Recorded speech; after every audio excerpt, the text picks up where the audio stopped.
Hi, I'm Kevin, and welcome to Vantage's Essential English series of videos. This one is asking for clarification. You may have heard the old saying that the only silly question is the one not asked. That describes everything. In fact, it's important to ask for clarification when you don't understand something. Guessing and getting it wrong could cause you more problems than not knowing what to do at the beginning. Asking for information is to clarify something, and that's to clear something up.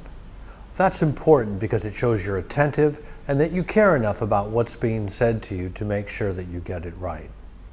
If you were talking to someone, what would you say if 1, you didn't hear what they said, or 2, you heard but didn't really understood what they said?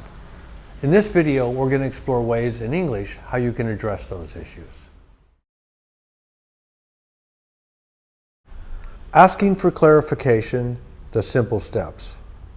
There are a few simple steps to follow when you're looking for further explanation. Admit that you need clarification. Admitting you need more information makes the next step much easier for the person you ask. In this step, you simply state that you don't understand. Step 2, don't blame the other person. You always want to be polite. Don't say anything that sounds bad. You'll get a much better response from, "Would you explain that to me again?" than, "You explained that badly." Step 3, summarize.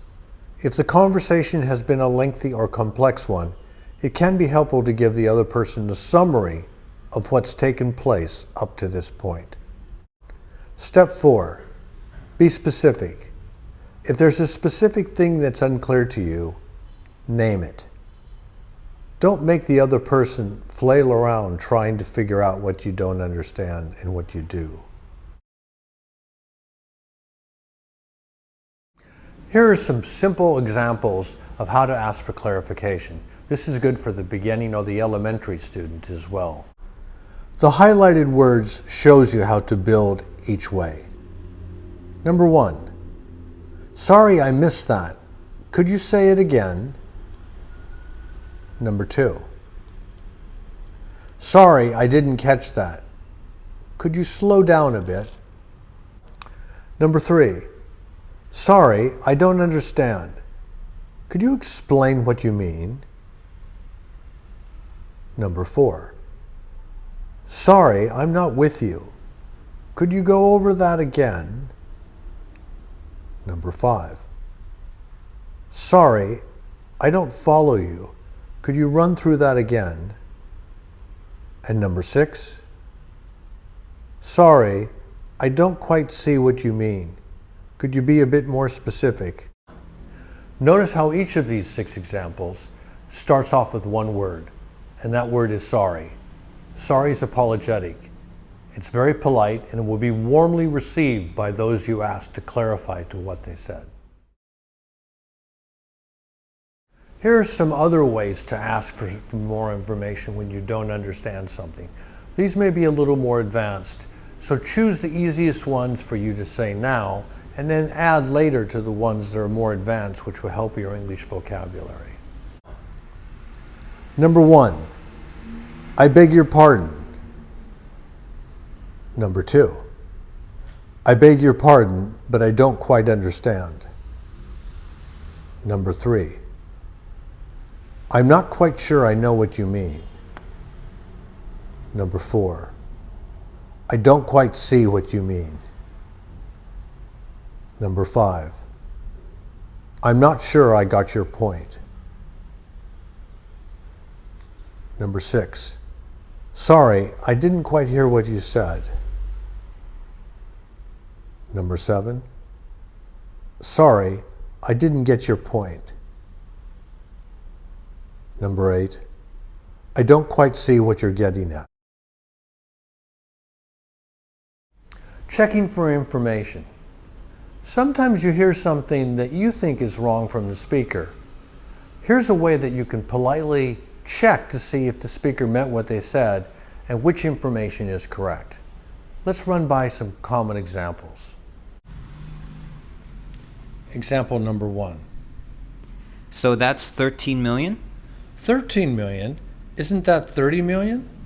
Yes, sorry, 30 million. Example number 2. These are the figures for 2020. 2020? Don't you mean 2019? No, I mean 2020. Example number 3. This represents 8.6 of total sales. 8.6? Shouldn't that be 6.8? Now you try it. Use one of the words in the box for the 5 sentences below. You may wish to pause the video after the initial sentences so you can check your answer against my response. A. The biggest Benelux country is Belgium. Belgium? Don't you mean the Netherlands? Now you try it. We'll give a longer pause between the initial sentences so you can formulate your response before we show you the answer. B.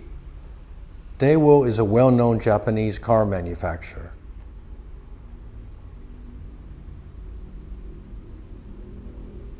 Japanese? Don't you mean Korean? China regained control of Hong Kong in 1998.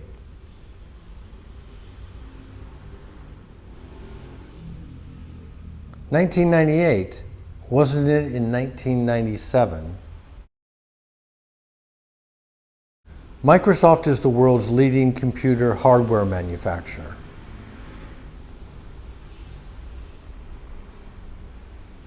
Hardware? Don't you mean software? Rolls-Royce was eventually taken over by General Motors.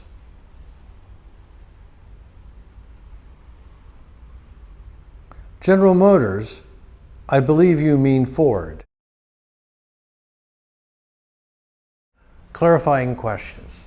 This section of the video is a little bit more advanced than the previous sections. Sometimes when you receive detailed information, you can ask a technique called asking open clarifying questions to check that the information you've received is 100% accurate. Here are some examples of open and closed clarifying questions in multiple situations. Situation 1. Open questions regarding the speaker's views or opinions. Speaker: I think the company should invest in new technology early next year. Clarifying questions. What do you consider to be new technology? Why do you think it should be early next year? Where can that take us? How did you determine that? Situation 2. Open questions for clarifying instructions. Speaker: You need to make sure that we are getting the best possible price when we purchase new technology. Clarifying questions. What do you mean by the best possible price? How can I make sure of that? What do you consider to be new technology? Situation 3. Closed questions for clarifying instructions. Speaker: You need to make sure we are getting the best possible price when we purchase new technology. Clarifying questions.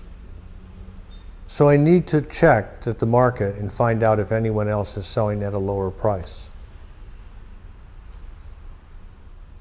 How many suppliers should I check for prices before I report back to you? When things are understood, remember to clarify means to clear something up.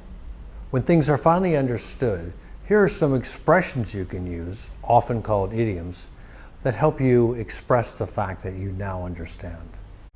Idiom: to be on the same page. Meaning: to be in agreement about the big picture. Idiom: singing the same song. Meaning: coming from the same direction.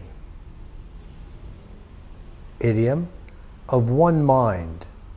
Meaning: of the same mind, the same thinking. Idiom, in harmony, meaning like-minded. Idiom, coming from the same direction, meaning in agreement. Idiom, on the same wavelength, meaning in accord. Now let's take these idioms and put them in an example sentence so you can see exactly how we use them in English. Examples. Our weekly team meetings have kept everyone on the same page. We're all singing the same song here, but we need some organization to better accomplish our objectives. This was a team in perfect harmony. We have to pull together as a team in the same direction. It's great to work with colleagues who are on the same wavelength. Thanks for coming along this far in the video. You can download our worksheet, which has all the examples written out so you can practice these so your English can get better and better. Look forward to seeing you again. Bye.